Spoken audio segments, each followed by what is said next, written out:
Futebol Clube, com Dimara Oliveira. Dimara Oliveira hoje está com ar de seriedade pela manhã, trabalhando muito também a Dimara, bastante, né? Isso é verdade. Dimara é uma profissional que faz múltiplas atividades no esporte e tem uma hora que não tem jeito, né, Dimara? Dá aquela cansadinha geral. Mas aqui, vamos conversar de coisas evidentemente sérias para o esporte, para o futebol de Minas. Que grandes novidades você tem? A gente não vai falar nada do Inter? Você quer falar? Você quer falar? Não, porque você quer não pegou então. E o que você achou da derrota do Inter ontem para o time lá? Mazembe. Agora, gente, eu ontem estava vendo. O Mazembe não é qualquer time, não. Não. O Mazembe foi campeão africano, campeão do continente africano, campeão de clubes do continente africano por 6 vezes.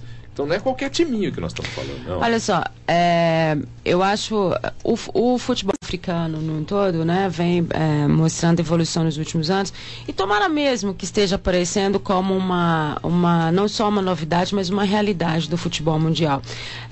Acho que o Inter cometeu erros básicos, a própria inversão de posicionamento do Tinga com o D'Alessandro. Você viu o D'Alessandro indo buscar a bola, né? Quer dizer, a gente esperava um Inter bem mais forte. Agora, nada justifica uma equipe que tem o meio-campo forte, como tem o Inter, passar o sufoco que ele passou e a situação que ele passou. E eu comentava no Minas Esporte ontem que eu tinha achado o Celso Roth muito reclamão desde que ele chegou por lá, né? Ele reclamou de tudo, né? Do gramado, da roupa que atrasou, do time, de não sei o quê. Então a impressão que a gente tem é que a concentração toda do Internacional, ela foi embora quando o jogo começou. Aquele jamais foi o Internacional. Eu tive a chance de viver uma experiência dessa com o Cruzeiro no Mundial de 97. A gente sabe... E do Borussia? Exatamente. A gente sabe que por si só o próprio Mundial inibe, né? Mas o Internacional é uma equipe muito experiente para acontecer isso, né? Interessante que agora no Mundial de Clubes, no Torneio Mundial de Clubes, pela primeira vez nós não teremos a polarização América do Sul-Europa, né? Sul-Europa, né? Você já vai ter a chance de ter o Mazembe na final. Exatamente. Fantástico, né? Agora vamos ver o que a Inter faz também, né? Porque, vamos ser sinceros, o que a Inter tem mostrado nos últimos jogos que a gente tem acompanhado, obviamente agora com o retorno aí do Maicon, enfim, de todo mundo. Do Diego Milito, enfim, você tem um time mais encorpado, mas não acredito que vai ser situação fácil. Depois do Mazembe, acho que nada vai ser fácil nesse Mundial. Mas pra gente falar do futebol mineiro, a gente vai estar mostrando hoje, Paulo, uma entrevista super especial com o Alexandre Calil no Minas Esporte. Ele vai estar falando dessa situação do Atlético de momento, dessas mudanças que o time vai fazer. O Dorival falando aí em 7 reforços. Ontem tinha uma fila de empresário lá na sede quando eu cheguei por lá e o pessoal tá assim, você conseguiu descobrir quem eram os jogadores? Esse empresário tem 20 jogadores cada um, só se eu fizesse uma relação por eliminação. Mas certo é que o que tem assustado tanto o Cruzeiro e Atlético nesse momento é o preço, né? É o que os jogadores estão pedindo para estarem assinando com as equipes. O Calil até brincou, eles querem ganhar o mesmo que eles ganham lá na Rússia, na neve aqui no Brasil, e querem voltar pro calorzinho, aí não dá, quer dizer, tem que ter uma composição, e talvez por aí que as equipes se percam um pouco, daí quando você chega no meio do ano, que elas precisam estar talvez reajustando os grupos para o brasileiro, elas têm mais dificuldades, mas o Calil confirma que realmente vai estar trazendo esses jogadores que o Dorival pediu, mudando esse perfil que o Dorival quer mudar no Atlético.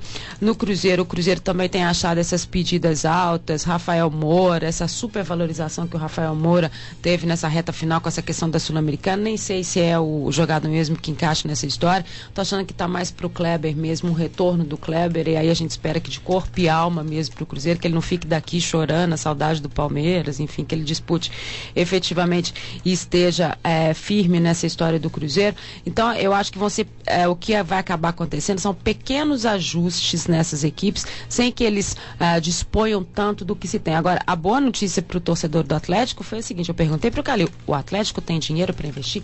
Tem dinheiro para investir, da mesma forma que hoje se fala tanto do São Paulo. O Atlético tem esse dinheiro para investimento.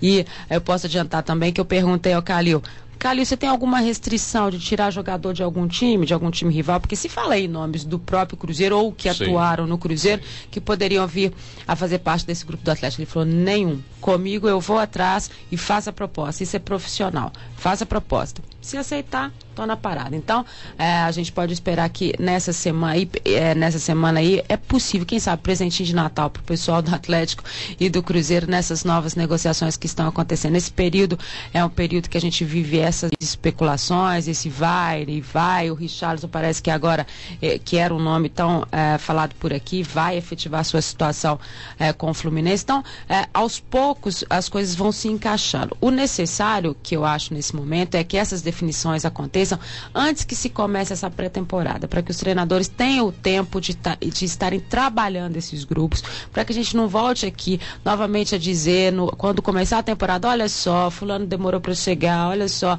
ele veio de fora, ele tem uma adaptação, ele não está bem. Então é preciso que essas situações vão acontecendo de forma mais rápida. Em homenagem a Pedro Paulo Cava, você tem alguma notícia do América? O América, que renovou com o Preto, está aí tentando acertar efetivamente com o Mauro Fernandes, o que não aconteceu ainda. O Mauro é um bom treinador, a continuidade dele é bacana? Você acha? Acho que ele foi assim, um bom treinador. Eu acho que o América agora precisa de apostar em mais reforços e um bom time para seguir nessa primeira divisão, porque é difícil, a gente sabe que é um campeonato muito difícil, né?